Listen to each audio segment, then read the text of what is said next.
Hello, and welcome to Inventors Helping Inventors. I'm your host, Alan Beckley, inventor of the Wonder Wallet. If you're an inventor searching for proven ways to make money with your invention, if you dream to see your product selling in stores everywhere, you've come to the right place. There's no better place to get help than from experts, inventors who've already achieved success. Every week, I interview successful inventors, asking them the questions you want to know. Tune in to learn from the experts so you can get your invention out of the tank and into the bank. And I've worked with artists, prototypers, CAD designers, and it was very difficult to express exactly what I had in my mind to these professional designers. There was a lot of back and forth, and I started out with my own horrible drawing, and then my even worse Frankenstein prototypes. But I kept going and going with anything I could find around the house. And so my patent agent helped me a lot as well. It looked like a merry-go-round and a tug of war. As an inventor, do you ever feel lonely? Because no one seems to understand what you are doing or why. What if there was a community of other inventors, just like you, that you could meet, share with, and learn from every month? What if every month you had a front row seat to learn how to license, research companies, and sharpen your marketing message from successful inventors like Marcy McKenna, Lisa Lloyd, Aaron Krause, and many others? Guess what? The Inventors Helping Inventors membership group, or IHIMG, gives you all of that and more for only $35 a month. Less than a few lattes at Starbucks. Just go to alanbeckley.com/IHI35 for all the details and to join us now. From the moment you join, you'll get instant access to over 60 recorded videos in the IHIMG Video Vault, where you'll learn how Jim DeBetta ventures products successfully in a challenging retail market, about Lisa Lloyd's secret research resources to determine which products to pursue and which to leave behind, how Serena Oliver was able to craft 3 successful Kickstarter and Indiegogo campaigns, how Bop It inventor Dan Klitzner launched over 50 successful products in the uber-challenging toy business, and more. By the way, all of those videos are just from 2022. There's lots more from 2023 and 2024 in the Video Vault for members. To join us now in the Inventors Helping Inventors membership group, just go to alanbeckley.com/IHI35. I look forward to meeting you and helping you to accelerate your journey and gain traction as an inventor. Welcome to episode number 475. Today, I interview, once again, Evelyn Wilson.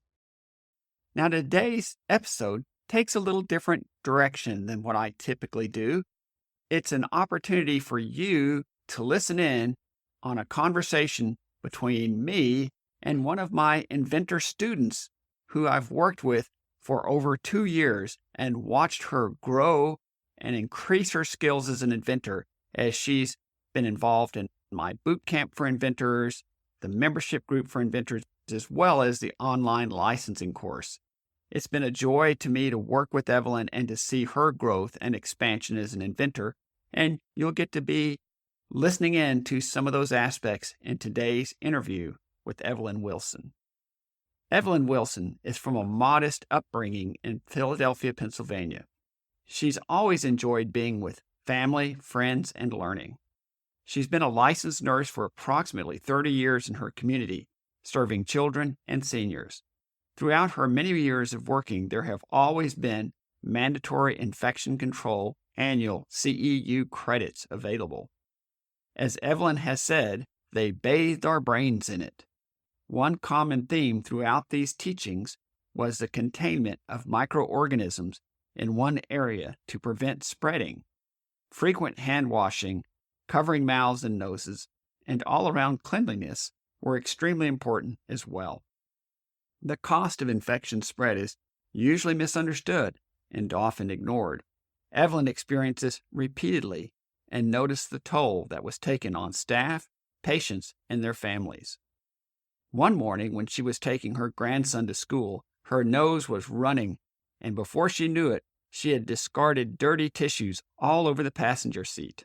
She had nowhere else to put them. Her experience with infection control caused her to spot a problem that millions of people have, the dirty tissue issue. So she invented an innovative, portable solution for dispensing tissues and having a place for dirty ones. Today, she continues to serve and educate her growing community in all aspects of her life, including finally solving the dirty tissue issue. You'll want to listen to this entire interview where Evelyn shares how she learned from her patent agent that there is some wiggle room in filing her PPA, her provisional patent application, where it does not have to be perfect. Also, how she learned that some design elements of her product could be modified slightly in shape to reduce costs. And finally, how she learned to listen to feedback and build rapport in working with artists and prototypers of her product. Now let's get right to our interview with Evelyn Wilson. Evelyn Wilson, it's a pleasure to have you on the podcast again today. Thanks, Alan. Glad to be here. You bet. Evelyn, I most recently interviewed you about 8 months ago in episode number 396 in April of 2024. For listeners, if you missed that earlier episode, you may wish to pause this one and listen to episode number 396 first. And I've been watching your progress, Evelyn, step by step as an inventor. Through your participation in the boot camps and our Inventors Helping Inventors membership group, I thought this would be a good time to bring you back to the podcast so you could share with our listeners how you've progressed in your inventor journey over the last 8 months. As I recall, when we last talked, you were going through some challenges with bringing your vision for your D-germ product into fruition in prototype form. And truth be told, this is a challenge that many of our listeners are likely struggling with right now. Today, you've defined 4 different models for your product and have reduced them into prototypes. Can you share with our listeners how you've progressed along this journey thus far? Sure, Alan. My 4 D-germ embodiments, they evolved over time. I'm continuously thinking of all the many times I've needed a tissue and how inconvenient the entire experience was. Grabbing the tissue, locating a receptacle, or my pocketbook in some cases, and then looking for the sanitizer, and then looking for lotion, checking my reflection. It was such a production, and I thought there has to be a better way. It's too much fumble and bumble, trying to locate all these separate components. And this scenario played out in my car while I was driving my grandson to school. And then I thought, what if I'm on a bus or in a store or sick in bed, or maybe it's a kid in the classroom with the tissues on one end of the classroom or sanitizers way over on the other side. I've been through in my mind a few other instances where other people could be inconvenienced like I was.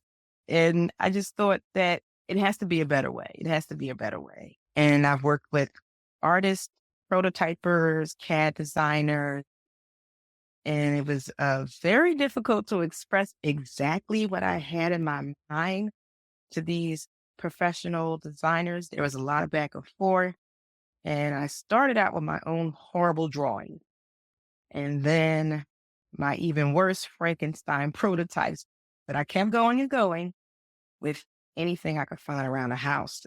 And so my patent agent helped me a lot as well. It looked like a merry-go-round and a tug of war all at the same time. So it's always constant trial and error. I wanted to share a short story with you. As an entrepreneur, I've got too many projects and too little time. So I work to squeeze more juice out of each day. Get up early and dive into my work. I look up later and it's past my bedtime, but there's still more to do. I was becoming a walking zombie. Then I learned about mental wealth. Mental wealth means investing in habits today to build your resilience for tomorrow's challenges, a sort of mental savings account you can tap when life gets tough. Turns out there's 5 pillars to mental wealth: sleep, diet, exercise, stress management, and exogenous compounds.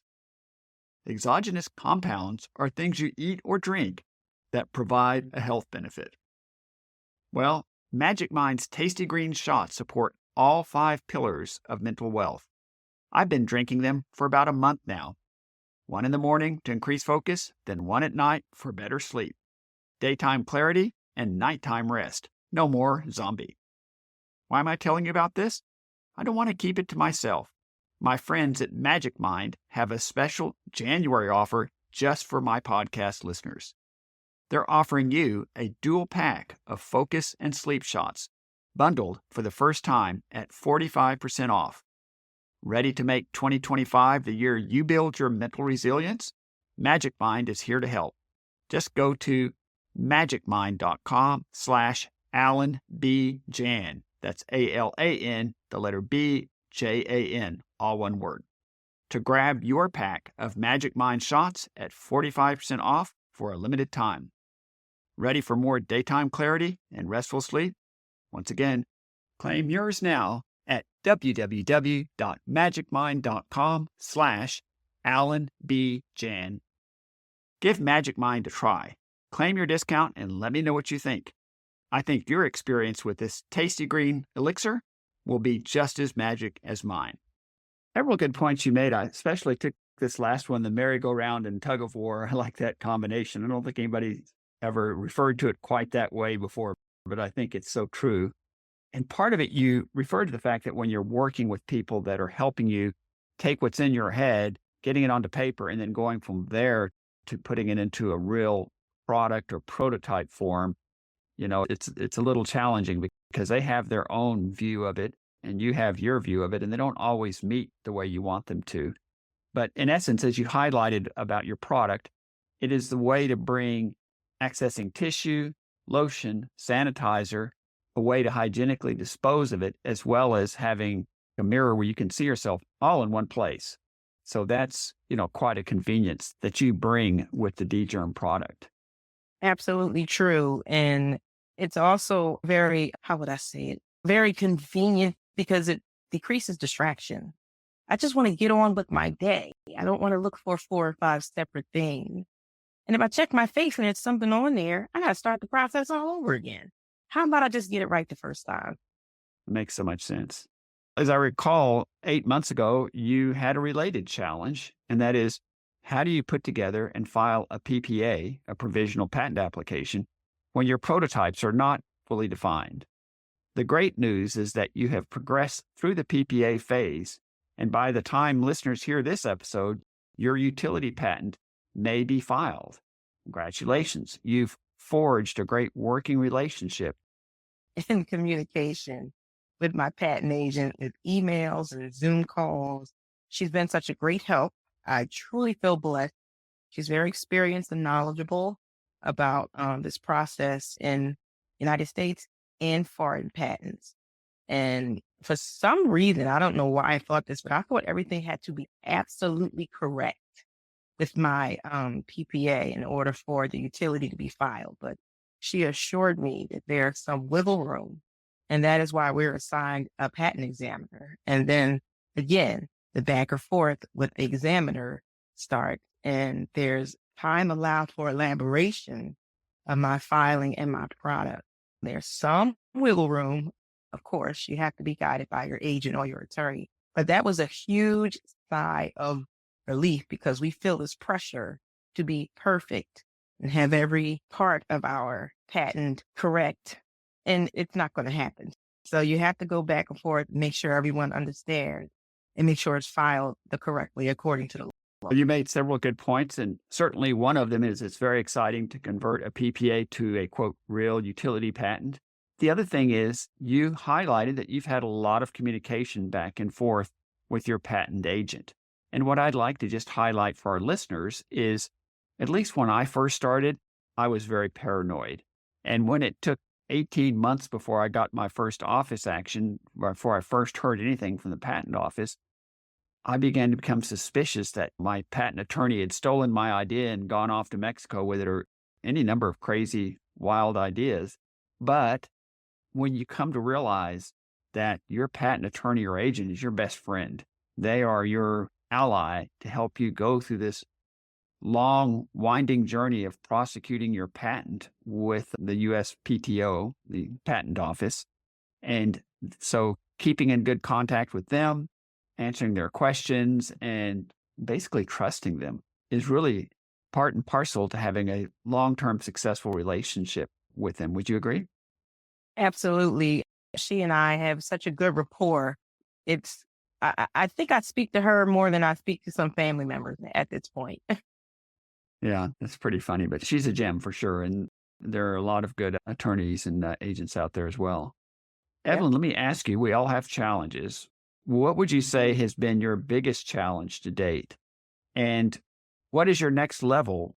What do you see as your new challenges that are going to be arising in your past? So could you share a little bit about both those, your biggest challenge to date, and what do you see your new upcoming challenges being?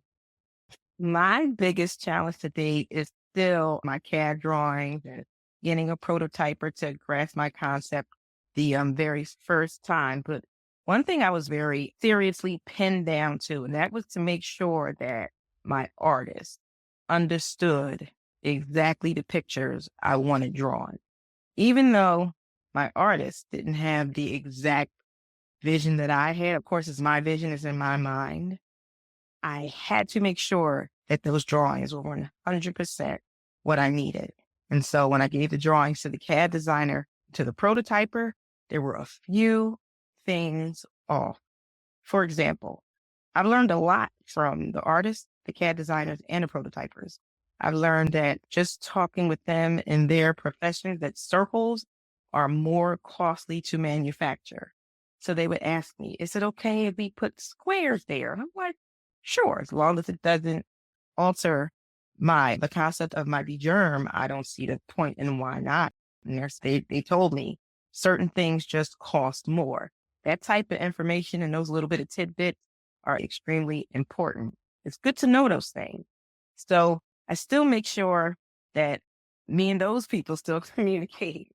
And I also have to work on my time management, researching materials while navigating the filing process at home and overseas. It's time consuming, but you have to put it aside and you have to stay focused on what you want to do. And that's what I intend to do. And my new challenges and my next level thing, I want to attend more trade shows. I want to plug into more inventor networking communities and opportunities. And I want to continue on the USPTO website. I want to tweak my marketing strategy and staying current with up-to-date marketing because things always change. And I think it's best to keep an ear to the ground, as they used to say, just to make sure that the avenues that you choose to market your product, that they're still available. Because as we know, there's changes coming down the pipe with certain social media apps. So that makes things a little bit more different, but that's okay. We have to learn to adapt and move on. And I also try to keep in mind that I have to revert back to my childhood nostalgia lessons that my parents instilled in me because they would always read The Little Red Hen. I could do it myself. Right? Remember that story, The Little Engine That Could. So Yes. I revert back to those moments with my parents when they were instilling those seeds of strength and courage and bravery into me and my siblings. And that's what keeps me going. Believe they're no longer here, but those little things keep me going. And you made several great points. And one of them I want to just say is a common thread for what you've been saying throughout the podcast that I really want our listeners to get, and that is build rapport. You build rapport with your patent attorney and agent, then you work with others. You work with prototypers, you work with artists or CAD/CAM people, and it's give and take, back and forth, and communicating your vision and making sure they've got it. But also, as you described, sometimes they'll say, if we change this to a square, it'll be a little less expensive. Is that something that can work? Don't be so wedded to an absolute only way forward with your product that you're not willing to at least try a little different direction and see if it works or doesn't work. Because sometimes you end up with a better product that way. So it's about building rapport and working with people with different skill sets and making sure they're really understanding your vision as much as possible. And I guess lastly, I really liked your reference to the Little Red Hen because I was quite a reader of that as well as The Engine That Could. So those were part of my growing up as well. Yeah, I always read those stories to my grandchildren. I still do because it's still important. And I have to keep in mind, this is fun. This is fun to me because I want to see this come alive. I want to see it effective. I know it can work. And it's cold season now, just getting over a cold, and I needed my own product. I'm sure that many other people with noses and faces and just plain vanity could benefit from my DGerm product. So let's have a bit of fun now. So where do you see yourself as an inventor and your product DGerm, say 6 months from now or a year from now? What is your vision of where you think you might be in that time frame? I think I will be on top of the world. And that doesn't even mean money. That just means I've accomplished a goal, a very important goal that I've been putting a lot of time and resources into. I just want to see it completed. I need to finish this. It's not about the dollar signs and making a lot of money. I honestly want to help people. I really do. I don't want people to have flu over and over and colds over and allergies and all of this and that. I just think that if this product will come to life, again, it will benefit everyone all over the world. We all have noses. We all catch colds. It's a hygienic solution to a common problem. So I would just need touch to everybody would use it. Seriously. The money is not there. I don't need my name out there in lights and all this and that. I just want it to work. I want it to be effective. And I want people to use it over and over because these are the things that we've already been using over and over. I just put them all together. Yeah, that makes so much sense. And again, you highlight something that I certainly believe. It's a lot more about helping people, about putting something out there into the world that didn't exist before. There's a tremendous satisfaction in that very few people will truly ever do that. And even doing that, even getting a small success from accomplishing that, having a few people or maybe a lot of people enjoy and use your product is tremendously rewarding. Yes, it is. It is. It's just when I go to sleep at night, I really feel that warmth in my gut and my heart and my soul and my spirit. I'm like, this is going to work. It's going to help a lot of people. And hopefully we could all get there. And then I can move on to my other global humanitarian efforts that I've always wanted to do all my life. So I can move on to the next step. We move towards a close. Are there any parting words you'd like to leave us with? Yes, I would like for people, no matter what it is, inventing, finishing school, whatever it is, whatever you have in your mind to finish, do it. Don't let anything get in your way. Manage your time effectively. Make sure you surround yourself with the right circle of people. Stay motivated and motivate others. Yeah, that's a great message. And as I'm writing my first novel, and I have actually finished the first draft, and I've read that 80% of the people that think they'll write a book never do. So even finishing a draft of a book of any kind is quite an achievement, whether it actually gets commercial success or not. The concept of finish what you start is something that can be challenging for many of us. Yes, Alan, and I'm writing a book too. That's true. Yeah, those children books with grandfathers and grandparents. I just love them. That's where I am at this stage in my life. Love my grandchildren to Reese's Pieces. And I just get a kick out of watching my husband struggle. I think it's so funny. Yeah, entertainment is always a good thing, right? Humor is a good Yes, thing. it is. He may chuckle about a thing or two with you as well. You never know. So, He just like, yeah. So, my last question is how can our listeners reach you if they have other questions for you? they can reach me on my email. My email is my name, Evelyn Wilson, 8319 gmail.com. I'm going to repeat that back. Evelyn Wilson 8319 at gmail.com. I'll stress Evelyn is Evelyn. Wilson spelled the way you would imagine, 8319 at gmail.com. Correct. I want to thank you once again, Evelyn, for being on the podcast and again, sharing your continuing journey with us. And I'd like to reserve the opportunity once again, another 6 months or a year to see where you are in your journey at that time. So thanks so much for being on the podcast once again. And we look forward to talking to you again in the future. Thank you for having me. You bet. So you're done searching for your product and it's not out there. Yay! Maybe you filed for a provisional patent and done some marketing research or surveys. Heck, maybe you've even created a rough prototype, then found that, although it kind of works, it looks like something from the Stone Age. You'd be embarrassed to show it to your friends, much less to a manufacturer for a licensing pitch. What if I could put you in touch with a guy who offers free consultations, takes no money down, no money up front, and will give you a quote on your project before he starts? What if I told you that this same guy can help you design your product and make you a virtual prototype before you ever put a penny into building a physical one? What if I told you he could make you patent drawings, CAD files for manufacturing, and even make marketing videos and build you a website?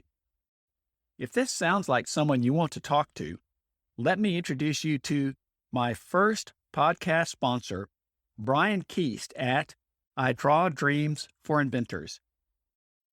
With 3.5 years of trade school and 15 years of mechanical experience working as a mechanic for General Motors, you have someone that's seen countless design failures and how they were fixed.